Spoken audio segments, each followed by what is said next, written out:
car vacuum choppers. So I've been using this for several years now. It's a Black & Decker, and it's called the Pivot. Oh, so dusty. Sorry, I just cleaned it out. You can see the dust. It's called the Pivot, and it has a 20-volt lithium battery.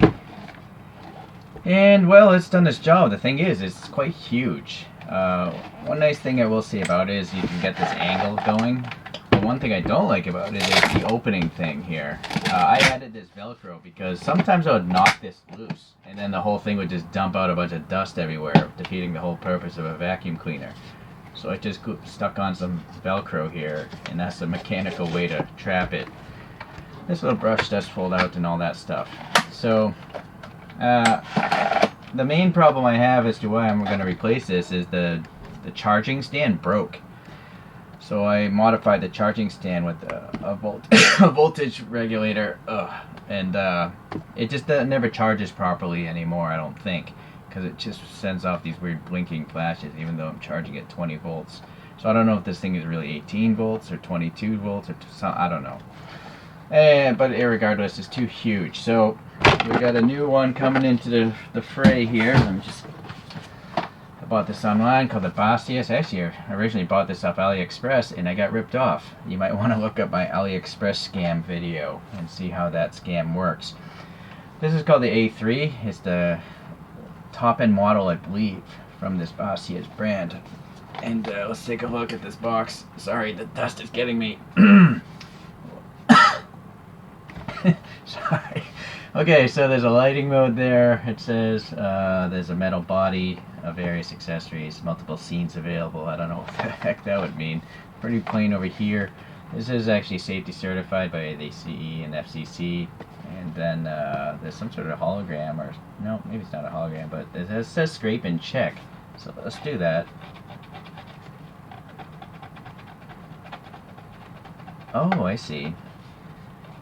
I don't know. It's a different QR code, but maybe that's the serial number or some way to prevent counterfeiting of some sort. This thing was made in March of 2022. It passed inspection, and then some specs here. If you want to pause here, hold on, focus. I'm gonna more focus on the English stuff here. What does that say? 2.1. Never mind. 5-volt Type C charger, 135 watts of power. It's got 4 times 2,000 milliamp hours, so supposedly 8,000 milliamp hours, or is that 4 times? I don't know. Could become the voltage as well. 28.8 watt hours. Charging time 3 to 5 hours. Pretty loud, 75 dB, but not too loud. And then it supports quick charging 3.0, so that's good. It weighs almost 700 grams, and then the dimensions are not so important. Alright, let's open this up. It does look new, so I'm glad to see that. I'm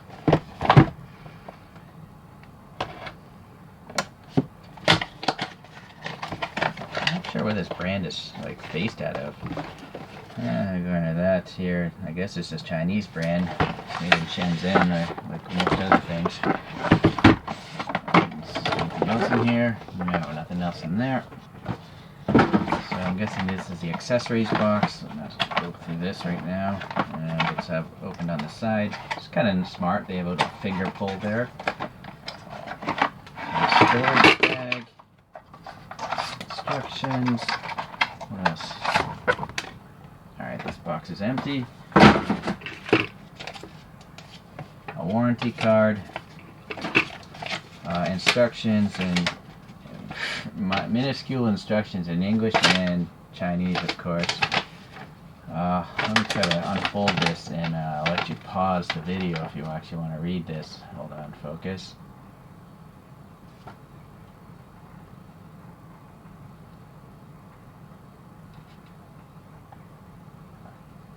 I guess this chart is interesting.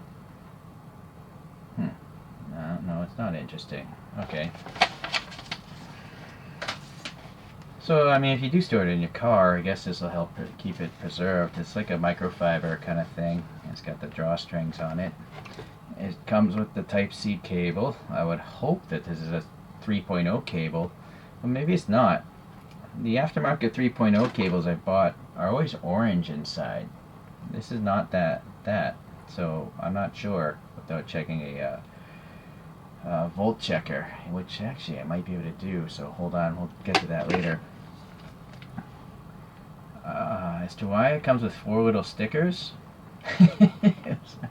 this doesn't seem like a kid's product to me, but you can put little stickers on it if you want.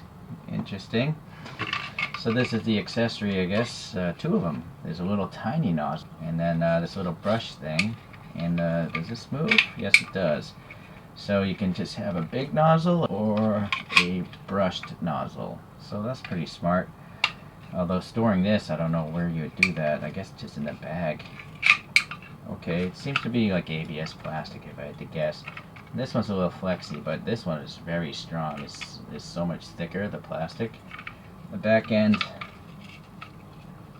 no, the nozzle of this is very strong too. So it's just the interface going into the vacuum. It thins down, but it shouldn't matter so much. And you also, well, anyways, let's get to the main vacuum. So again, you can just pull it through this hole here, your finger, if you can get in there, and then I guess you can push it out as well. But I think the weight of it being 700 grams, it'll come out pretty easily. Or I just pulled out the bag. So now we got the good old nice fancy matte finish bag. And yes, it's pretty heavy. Okay, there's some sort of rattling going on. Maybe it's not in place. Okay, no, that wasn't in place. So here's the front end. And so from what I can see and feel, this is metal right here. This is some sort of black chromed metal of some sort. Probably aluminum, I'm not sure. And then you got the branding is Tampo printed, and it's just smoked color there. I kind of wish it was just pure clear, so it'd be easier to see the garbage inside of there. And then I think we have a HEPA filter. Yeah, we do. Now let's see if I'm smart enough to figure out how to remove it. Okay, so that's simple enough. That plastic is thin there, so it's a little concerning. There's 2 screws holding the gate down, and that's a rubbery gate. So most vacuums, portable vacuums, are like that. And this is a very fine mesh here. It's kind of like a coffee filter mesh, and you can twist and pull that off as well. And there's a screw holding that together for some reason. Oh, I see. Well, yeah, this is trapping the stainless steel, that's why. Yeah, it's kind of thin again, so if you accidentally step on this, that's going to break very easily. And then I'm assuming, no, I thought this might come out. Maybe I have to push it.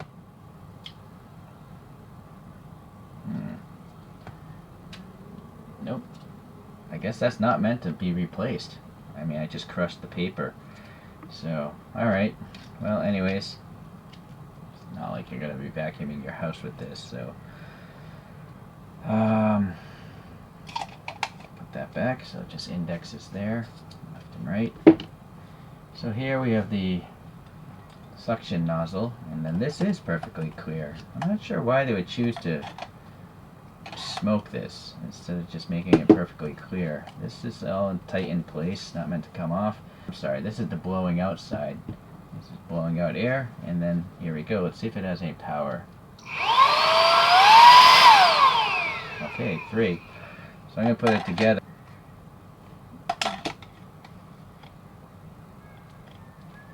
Let's see, if I push down a lot, I think I'm trying to get this tooth underneath that ledge. Sorry, Rick, I lost focus, but let's see if I can do that. Hold on. Push down. There we go. Alright, so it's not defective, it's just I'm a moron. If you watch my channel, you know this already. Okay, so keep that in mind. It kind of threw me off. So now it's got a super tight foam fit against that backing, so it should be pretty strong. And then what's on here? The safety stuff. Yeah, I cannot focus on that text. There we go. Same stuff as on the outside of the box. Let me get a decibel thing. Alright, this is obviously not professional decibel meter, it's just a free app on my phone, but it's a baseline. So I'm going to turn this on, and actually my talking alone is making it 93 or 90, 70-ish.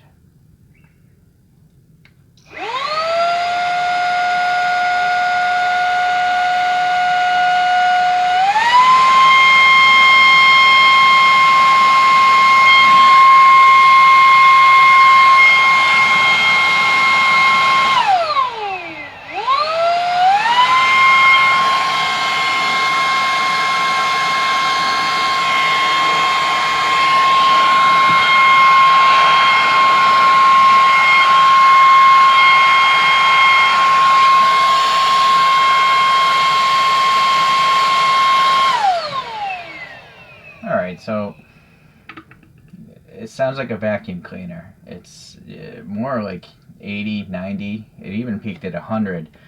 Depends where the microphone is exactly. This thing's actually not actually kind of hidden away in this phone case, so it might actually be louder. But I don't know where the majority of the noise is, whether it's coming through the back here or through the front or what. And okay, so I'm going to plug this in, and you'll see, hopefully you can see that third light is now blinking. How much power is this thing pulling through? Get this out of here.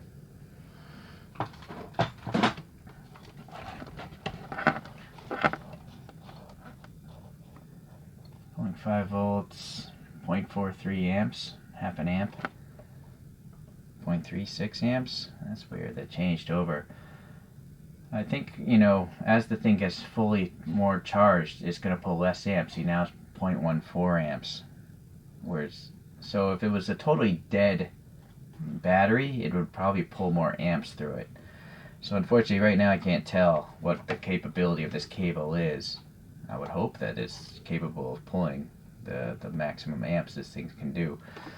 Alright, so let me go to the car and let's see how well it vacuums.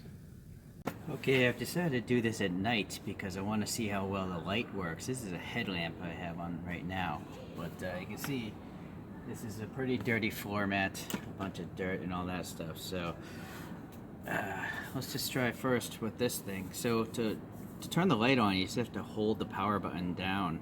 1, 2, 3, almost 3 seconds. And same thing to turn it off, you just hold it down.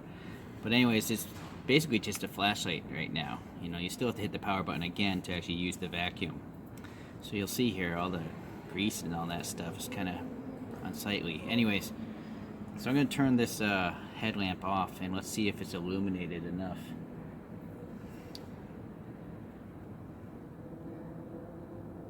Okay, well, I'm not sure if the camera's picking it up, but I can actually see the dirt here. So let me move the camera closer and lower. And yeah, it actually is an effective lamp. So that's good. So it's just on slow mode. Yeah, that's a big rock right there. And it did suck it up. Let's go to high mode.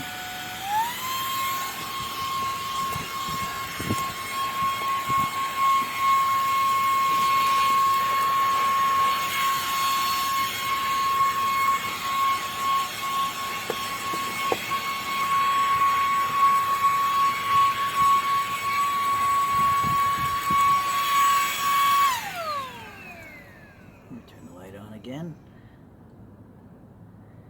Alright, well, it does work, obviously, even on low mode. I'll do it again now with the headlamp on.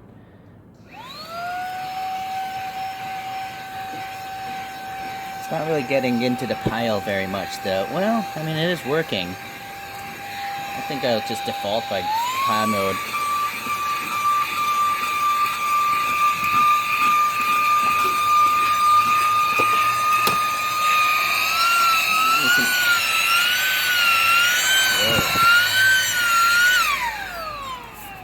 So one issue I'm noticing is the dust is blowing right out the back. Even though it has a HEPA filter, a lot of dust is getting through this machine. So that's a bit concerning. The motor went a little crazy too. I'm not sure why. Let me undo this. The filter is definitely still intact. Dump this out. I'm not sure if the motor went crazy because there's a wrapper stuck in here. So it is affecting the ability to sense the suction. Hold on here. Back, that wrapper's a pain. There we go. So now it's closed again. I want to make sure this foam is smooth, you know, not contaminated, because that's what's pressing against the white base here.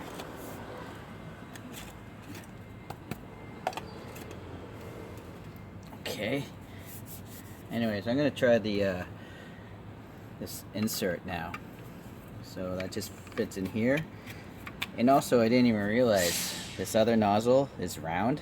So that's only for the blowing, if you want to use this as a blower. You know, it just pops in like that. It's just a friction fit. Okay.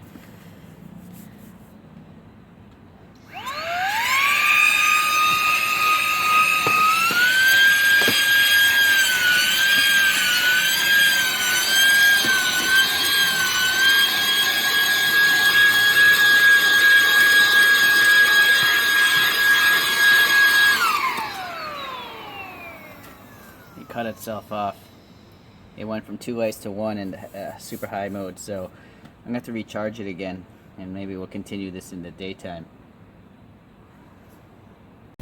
Okay, it's daytime. Just gonna clean up the other side. It's fully charged now. I just charged it in the car. There's some cat litter here. You see, that's I just saw a puff of dust come out. It actually sucked up that plastic thing and the rubber band. But you can see the cat hair, maybe? It's not getting to the cat hair. Well, no, it's not. So let me plug in this brush thing again. One other thing I've noticed is you can spin this front half 180. So that means you could have the power button on the top, or depending on how you put the nozzle in, you could have it on the bottom. So you could actuate it with your other finger. So that's kind of nice.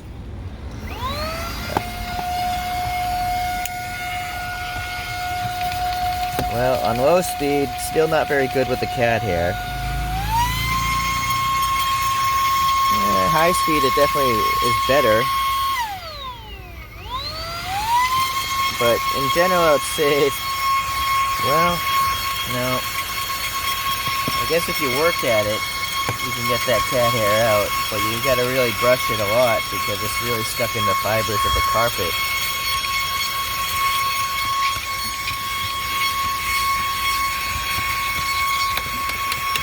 Yeah, getting into the fibers of the carpet is kind of tough.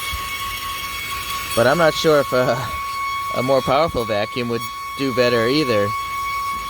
Maybe a professional car service. But this little guy, nah, not so much. Okay.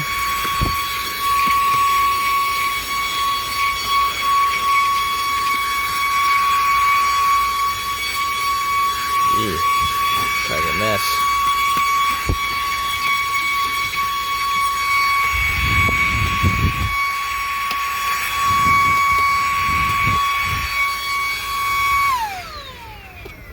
Alright, well, I would say it's pretty good.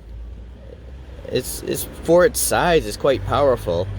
The only issue is, dust will get through that filter, I think, because it actually is maybe too powerful for that little filter. There's a lot of suction going on this little guy. But the hairs, yeah, so you can see that long hair right there. It's not the best for that, but the thing's small, so you gotta have some sort of compromise. I do like the flashlight, how it lights up this whole ring, so that's kind of neat. So you can actually vacuum at night. Alright, well, hopefully this will help you to make a decision whether or not you want to buy this thing, but I'm okay with it.